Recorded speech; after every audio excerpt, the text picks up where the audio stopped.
Hey friends, welcome to the first official lab of the Full Stack Deep Learning 2022 edition. I am Charles and I helped revamp the labs for this year and I'm really excited to be sharing it with you. So let's dive in. This is the repository for the labs this year on GitHub. This is where all the information for the labs lives. And so you can see there's folders for labs 1, 2, and 3 here already. We're going to keep adding more lab folders as we go. Through the labs, we're going to iteratively build a deep learning code base for training our text recognition system. If we take a look at what that looks like in lab 1, it's pretty simple. There's just this one library, text recognizer, and the text recognizer has basically two pieces for handling data and for handling models.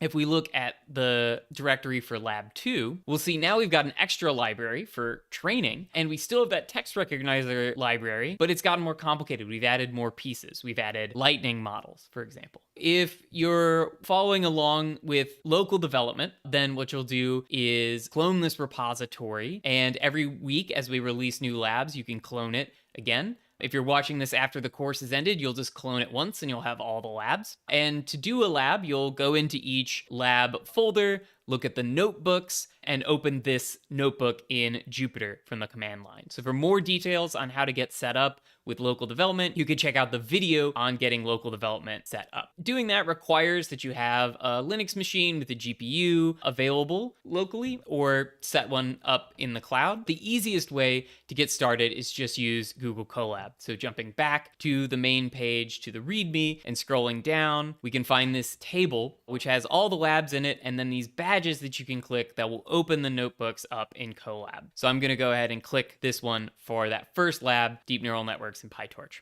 So in these videos, I'm not going to go line by line through these labs. There's lots of text and content in there that explains everything that's going on in them. So what I'm going to do in these videos is give you an overview of how to use each lab and hit on some of the highlights. To start off, we got to get our bearings here in these notebooks. So the first thing that I wanted to walk through was this setup cell here. This will be the thing you got to run at the beginning of each lab.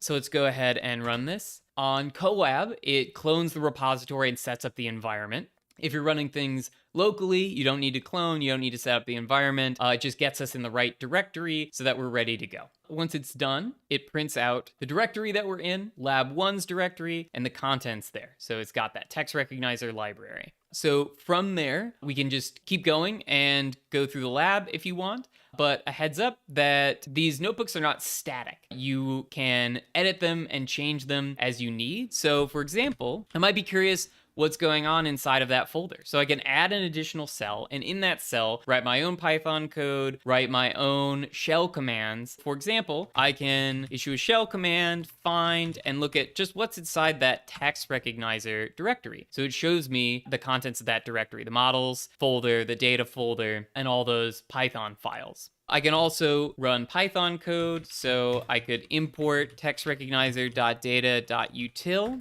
as util. And then one thing we'll do a lot in the labs is use this double question mark to examine an object. So let's run that, and this will pull up inside the notebook the source code and the documentation for some Python object. So you can also print objects if you want, it's maybe more familiar, or display objects, but this is a nice way for taking a look at the actual code. Here we can see that this utilities library contains this base dataset class. So in the rest of this lab, what we're going to do is we're going to work up to understanding what that base dataset class is doing and what the components of the models part of the text recognizer library are doing. And we're going to do that while learning about the Pytorch library as a whole. So the way that this lab notebook works is that we first build the full training of a neural network with just the very fundamental parts of Pytorch. So torch.tensors and math operations on them.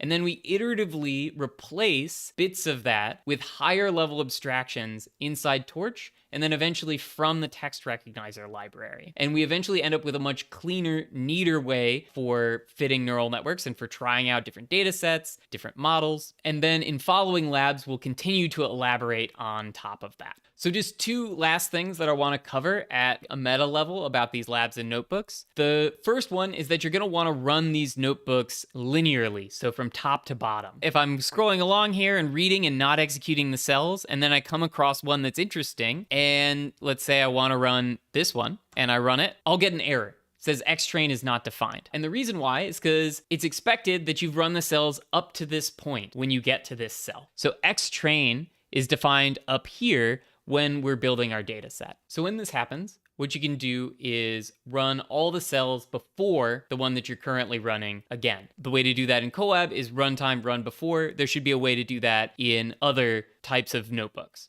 If we then execute this cell, we'll see that it runs. All the variables in it have been defined, all the libraries have been imported, and things have been set up. If you get into a situation where that doesn't help, then what you should do is start the notebook over. So that's in Colab runtime, restart runtime. So this will get you back to square one. And then the last thing that I wanted to touch on was the exercises at the end of the lab notebooks. These exercises are here in case you want to dive deeper on this particular component of the stack. They're not mandatory in any way. They're there for your learning benefit. Maybe you don't feel like learning more about Pytorch this time around. That's fine. Maybe later you're going to care to learn more about AWS Lambda. And the exercises are marked with these little stars. So the stars are meant to indicate how difficult or really how much effort it's going to take to complete an exercise. So if an exercise just has one star, you're probably just changing around arguments for a function that's already implemented for you and seeing what they do. Or taking a component of a library that we've already talked about and using it in a slightly different way. Other exercises are marked with up to 3 stars. 3-star exercise is going to require you to read the documentation of one of the libraries that we're using and extend what we did. So add new pieces,